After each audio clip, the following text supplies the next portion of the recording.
Hello friends, welcome to psychology இன் தமிழ். நான் doctor Jitendra. இன்றைய வீடியோவில் வந்து உங்களை நிறைய பேர் கேட்குற கேள்வியான உங்களுக்கு நிறைய வீடியோஸ் பார்த்துக்கிட்டே இருக்குங்க. ஆனால் நிறைய விஷயங்கள் வந்து நல்லா இருக்குது, ஆனால் வாழ்க்கையில் அப்ளை பண்ண முடியல, நிறைய விஷயங்கள் மறந்தும் போயிடுறேன் அப்படின்ற மாதிரி நிறைய விஷயங்கள் சொல்கிறீங்க. இதுக்கு ஏற்கனவே நான் நிறைய வாட்டி பதில் சொல்லியிருக்கேன். பட் இன்றைக்கும் ஒரு வாட்டி இந்த விஷயத்தை அணுகலாம் அப்படின்னு நினச்சேன். காரணம் என்னென்னா, இன்னைக்கு காலையில் நான் வந்து திரு இலங்கை ஜெயராஜ் அவருடைய ஒரு காணொலியை பார்த்தேன். எனக்கு ரொம்ப பிடிச்ச ஒரு மனிதர் அவர். நான் நிறைய வாட்டி சொல்லியிருக்கேன் அவரை பற்றி. அவருடைய வாயின் மூலமாக திருக்குறளை புரிந்து கொள்வது அப்படின்றது எனக்கு ரொம்பவும் நல்லா இருக்குது. ஸோ இன்னைக்கு அந்த விஷயத்துலேருந்து எனக்கு கிடைச்ச விஷயத்த உங்களோட ஷேர் பண்ணேன் அப்படின்னா வந்து இந்த விஷயத்தில் ஒரு பெர்ஸ்பெக்டிவ் கிடைக்கும் அப்படின்னு நான் நினச்சேன். அதுக்காக தான் இந்த ஒரு காணொலி.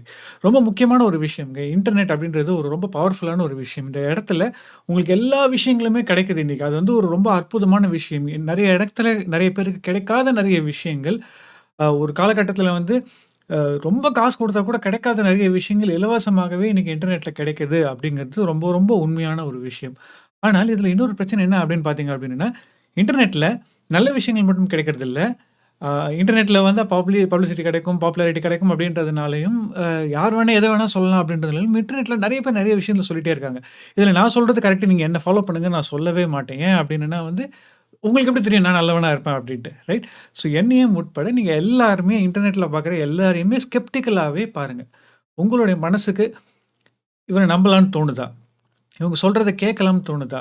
அது உங்களோட ஜட்ஜ்மெண்ட்லேருந்து யோசிக்க முயற்சி பண்ணுங்கள். அதே மாதிரி இவங்க சொல்கிற விஷயத்த வாழ்க்கைக்கு அப்ளை பண்ணும்பொழுது நல்லா இருக்க மாதிரி தெரியுதா? இந்த மாதிரியான ஒரு விஷயங்களை உங்களுடைய ஜட்ஜ்மெண்ட்லேருந்து பார்க்க ஆரம்பிங்க. ஓரளவுக்கு சயின்டிஃபிக்காக அதுக்கான விஷயங்களை ஆன்லைனில் தேட ஆரம்பிங்க. சில மனிதர்களை மட்டும் ஃபாலோ பண்ண ஆரம்பிங்க. அது என்னதான் ஃபாலோ பண்ணணுன்னே நான் சொல்லலை. நான் சொல்கிற விஷயங்களை கேட்டுக்கங்க. எந்தெந்த மனிதர்களை இல்லை யார் சொல்கிற விஷயங்களை ஃபாலோ பண்ணுறது மூலமாக நமக்கு சரியான விஷயங்கள் கிடைக்கும்னு நம்புறீங்களோ அந்த மனிதர்களுக்கு உங்களை லிமிட் பண்ணிக்க வேண்டியது தான் இதுக்கு ரொம்ப முக்கியமான ஒரு ஃபர்ஸ்ட் ஸ்டெப். இது சொல்கிறது ஹாஷாக இருக்க மாதிரி தெரியலாம். இது ஹாஷாக இருக்கிறதே கிடையாது. நான் இதில் என்னையும் தான் உட்படுத்திக்கிறேன், ரைட்? என்னையுமே வந்து நீங்கள் வந்து பார்க்குறத வந்து உங்களோட வாழ்க்கைக்கு யூஸ்லெஸ் அப்படின்னு யோசிக்கிறீங்க அப்படின்னா அந்த பாயிண்ட்டுக்கு வந்துட்டிங்கன்னா நீங்கள் என்னையுமே இக்னோர் பண்ண வேண்டியது தான் சரியான விஷயம். அதுதான் உங்களோட வாழ்க்கைக்கு சரியானது. அதை விட்டுட்டு அதுக்கப்புறமா நம்ம வந்து இவங்கள ஃபோக்கஸ் பண்ணலான்னு நினச்சிட்டிங்களா, அவங்க சொல்கிற விஷயங்கள் இல்லை அவங்க கிட்டேருந்து நம்ம கற்றுக்கிற விஷயங்கள் நம்ம வாழ்க்கைக்கு எப்படி பயன்பெறும் அப்படின்றத நீங்கள் கேட்குறீங்க அப்படின்னா, அதுக்கு இன்னைக்கு அவர் இளைஞ ஜெயராஜ் அவர் சொன்ன அந்த எக்ஸாம்பிள் கொடுத்தோன்னா உங்களுக்கு நல்லாயிருக்கும் அப்படின்னு நினைக்கிறேன். ஒரு வயசான பாட்டிமா, அந்த பாட்டிமா தினம் வந்து ஒரு இடத்துல போயிட்டு வந்து இந்த சொற்பொழிவுகள்லாம் கேட்டுகிட்டே இருக்காங்க. அதனால வந்து வேலைக்கு வந்து ஒரு 2 மணி நேரம் பர்மிஷன் போட்டும் போய் கேட்குறாங்க. அதில் அந்த முதலாளி வந்து கேட்குறாரு, "என்னம்மா நீ படிக்காதவ, உனக்கு அந்த இடத்துல என்ன புரிய போகுது?" அப்படின்னு கேட்குறாங்க. "இல்லைங்க எனக்கு நல்லா புரியுது, நல்லா தான் இருக்குது" அப்படின்னு சொல்கிறாங்க அவங்க. இது 4, 5 வாட்டி கேட்குறாரு, "நீ என்ன படிச்சேன்னு என்கிட்ட ஒரு வாட்டி சொல்லு பார்க்கலாமே" அப்படின்னு கேட்குறாரு அவர். அதுக்கு அவங்க சொல்கிறாங்க, "நிறைய விஷயங்கள் கேட்டேங்க, நல்லா இருந்ததுங்கன்ட்டு." நிறைய விஷயம் கேட்டால் நல்லா இருந்தது மட்டும்தான் அவங்க சொல்கிறாங்க தவிர, கடைசி வரைக்கும் வந்து அவங்க என்னன்னே சொல்லலை. அப்போ அவர் கேட்குறாரு, "நீங்க இங்கே வந்து வேலை செஞ்சா 2 மணி நேரத்துக்கு உங்களுக்கு சம்பளமாவது அதிகமாக கிடைக்கும். உங்களுடைய நேரத்தையும் வீணாக்கிக்கிட்டு, அந்த இடத்துல போயிட்டு அந்த இடத்துல வேறு யாராவது உட்காந்து கேட்டுருக்கலாம் அந்த விஷயத்த. அந்த இடத்தையும் ஆக்குபை பண்ணிட்டு இப்படி வேஸ்ட் பண்ணிட்டு இருக்கீங்களா?" அப்படின்னு கேட்டபோது அவங்க ஒரு எக்ஸாம்பிள் கொடுக்குறாங்க. இங்கே இருக்க ஒரு கூடை இருக்கு இல்லைங்களா, இந்த கூடையை தண்ணியை மொள்ள முயற்சி பண்ணுங்க இந்த ஆற்றுலேருந்து. அது எப்படிமா கூடையில் தண்ணியை மொள்றதுன்னு கேட்குறேன். இல்லை முயற்சி பண்ணுங்க அப்படின்றாரு. ஒவ்வொரு வாட்டியும் முயற்சி பண்ணுறாரு, எடுத்துக்கிட்டே இருக்காரு. அந்த இடத்துல தண்ணி நிற்கவே இல்லை. தண்ணி நிற்கவே இல்லைன்னு ஒன்று பாருமா தண்ணி நிற்கவே இல்லை அப்படின்னாரு.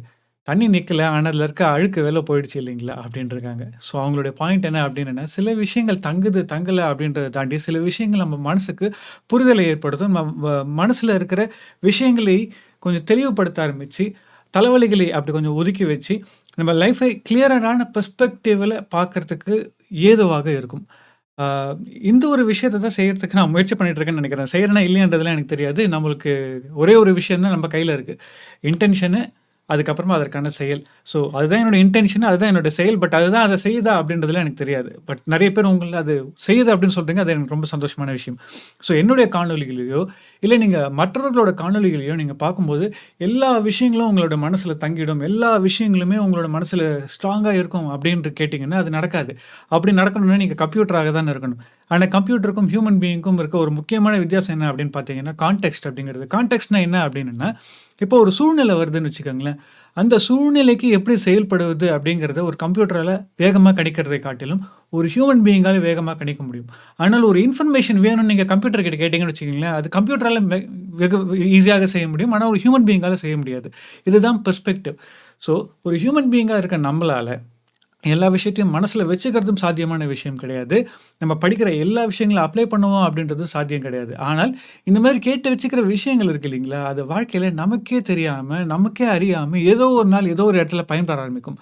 ஆனால் அது நடக்கணும் அப்படின்னா அதுக்கு ஒரே ஒரு விஷயம் ஒரு தடையாக இருக்கலாம். அது என்ன அப்படின்னு பார்த்தீங்கன்னா, நாய்ஸ குறைச்சிட்டு சிக்னலுக்கு நம்ம நெறைய கவனம் செலுத்த ஆரம்பிக்கணும். நாய்ஸ குறைக்கிறது அப்படின்னா என்னன்னா வந்து, எல்லா விஷயத்தையும் கேட்டுக்கிட்டு, எல்லா விஷயத்தையும் ஃபாலோ பண்ணிக்கிட்டு இருந்தோம் அப்படின்னன்னா, அதில என்ன ஆயிடும் அப்படின்னு பார்த்தீங்க அப்படின்னா, நமக்கு தெளிவு இல்லாம போயிடும். அதுவும் இல்லாமல் knowledge just for the sake of knowledge அப்படின்னு அதாவது வந்து நான் இந்த மாதிரியான விஷயங்கள் கேட்குறேன். அதனால எனக்கு பெருமையா இருக்கு அப்படின்ற ஒரு எண்ணத்தில வந்துட்டேன்னு வச்சுக்கோங்களேன். அது எனக்கு பயன்படாம போறதுக்கு நெறைய வாய்ப்புகள் இருக்கு. ஆனால் ஒரு விஷயத்த கேட்கும்போது எனக்கு அது உள்வாங்கிக்க முடியுது. எனக்கு அது ஒரு புரிதலை ஏற்படுத்துது.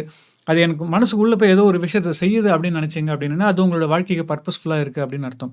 ஸோ முதல்ல இந்த சிக்னல் டூ நாய்ஸ் ரேஷியோவ பார்த்துக்கங்க. தேவையில்லாத விஷயங்கள வாழ்க்கைய விட்டு அகற்றிடுங்க. அதை தாண்டி நான் சொல்ற எல்லா விஷயங்களையும் உங்களால எல்லா இடத்துலயும் ஃபாலோ பண்ண முடியுமா அப்படின்னு கேட்டீங்கன்னா, உங் உங்களுக்கு எப்படியோ அதே மாரி தாங்க எனக்கும். நானும் நெறைய சோர்சஸ்லேருந்து படிக்கிறேன். நெறைய விஷயங்கள சிந்திக்க ஆரம்பிக்கிறேன். நெறைய விஷயங்கள புரிஞ்சுக்க முயற்சி செய்றேன். ஆனாலும் என் வாழ்க்கையில எல்லா விஷயங்களையும் எல்லா தருணத்திலும் பயன்படுத்த முடியுமான்னு கேட்டீங்கன்னா, அதெல்லாம் முடியாது. ஏன்னா நம்ம எல்லாருமே ஹியூமன் பீயிங்ஸ். ஆனால் இது படிக்கிற விஷயம் நம்ம வாழ்க்கைக்கு நல்லதா இருக்குமா? இல்லையான்னு கேட்டீங்கன்னா, கண்டிப்பா நல்லா தான் இருக்கும். ஆனா அது எந்த விதத்தில நல்லா இருந்தது அப்படின்றத கண்டுபிடிக்கிறத காட்டிலும், இது நல்லது அப்படின்றத புரிஞ்சுகிட்டு அத செஞ்சுக்கிட்டே வந்தோம்னா, அதுதான் நம்ம வாழ்க்கைக்கு பயன் தரும் அப்படின்னு நினைக்கிறேன். ஸோ என்னுடைய காணொளிகள பார்க்கும்பொழுது, இந்த விஷயங்கள மனசுல ஞாபகம் வச்சுக்க முடியல. இந்த மாதிரியான கில்ட்டிலாம் விட்டுருங்க. தங்கறது தங்கட்டும். முடிஞ்ச வரைக்கும் கத்துப்போம். அது கம்பல்சிவாலாம் செய்யாதீங்க. என்னுடைய வீடியோவோ, யாரோட வீடியோவோ உங்களுக்கு பார்க்கறதுக்கு போர் அடிக்குது, பிடிக்கல அப்படின்னா விட்டுடுங்க. அவ்வளோதான். இது பண்ணியே தீரணும், பார்த்தே தீரணும் அப்படின்றதெல்லாம் கிடையாது. பார்த்தோம் அப்படின்னுன்னா, நம்மளோட புரிதலுக்காக பார்க்குறோம். அதில நமக்கு தங்குதுன்னா ஓகே, தங்கலனாலும் ஓகே அப்படின்ற பெர்ஸ்பெக்டிவ்க்கு வந்துட்டோம்னு வச்சுக்கோங்களேன். நம்ம லைஃபே கொஞ்சம் சிம்பிளா இருக்கும் அப்படின்னு நெனச்சேன். அது மட்டும் இல்லாமல், என்னுடைய காணொளிகள் மட்டும் இல்ல. நீங்க ஆன்லைன்ல பார்க்குற விஷயங்கள் மட்டும் இல்ல. லேர்னிங் இன் ஜெனரல் கத்துக்கிறது அப்படின்ற ஒரு விஷயமே, இந்த ஒரு பார்வையில பார்க்கும் பொழுது நல்லா இருக்கும் அப்படின்றது என்னுடைய ஒரு கருத்துங்க. ரைட்? ஸோ தேங்க்ஸ் ஃபார் வாட்சிங் திஸ் வீடியோ. இந்த வீடியோ உங்களுக்கு யூஸ்ஃபுல்லா இருந்தா லைக் பண்ணுங்க. யாருக்கு யூஸ்ஃபுல்லா இருக்குமோ ஷேர் பண்ணுங்க. சைக்காலஜி தமிழுக்கு சப்ஸ்கிரைப் பண்ணுங்க. தேங்க்ஸ் ஃபார் வாட்சிங் this video and have a great time.